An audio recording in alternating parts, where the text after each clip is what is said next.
We begin with breaking news out of Gaza, where Israeli forces are surrounding the Strip's largest medical complex. There have been reports of deaths and injuries inside al-Shifa hospital.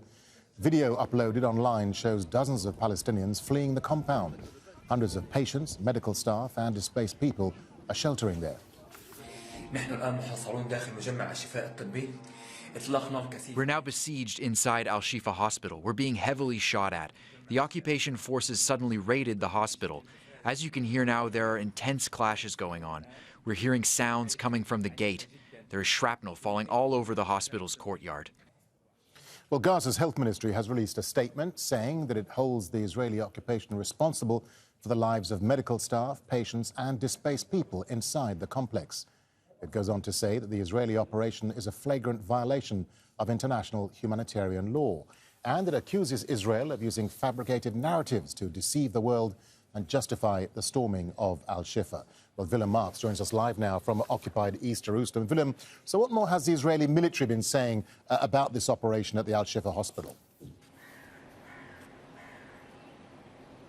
Well, Darren, they've released a couple of statements over the last couple of hours talking about the intelligence that indicated the presence of fighters in the area of the Shifa hospital, their use of the hospital's infrastructure, this is their words, to conduct terrorist activity. They said they are now conducting a precise operation inside that hospital based on that intelligence, trying to essentially forestall and end some of the activity. They've talked about the fact that they encountered fire inside the hospital, responded with live fire, and individuals were hit by that live fire. They've said, though, in the last hour, their troops are continuing to operate in the area of the hospital. And Willem, how unusual is this for the Israelis to discuss an ongoing operation in such detail?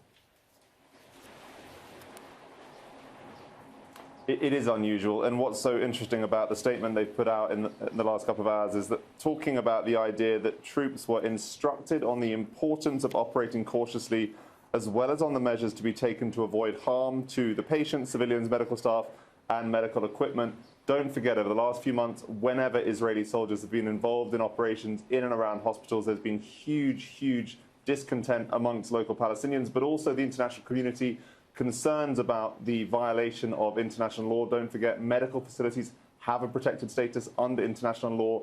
And just in the last few minutes, Hamas's government information office there in Gaza has released its own statement talking about what they call a flagrant violation of international law, crimes against humanity, calling on the international community to try and prevent any further harm to those inside the hospital complex. All right, Willem Marx, live for us there in occupied East Jerusalem. Willem, thank you.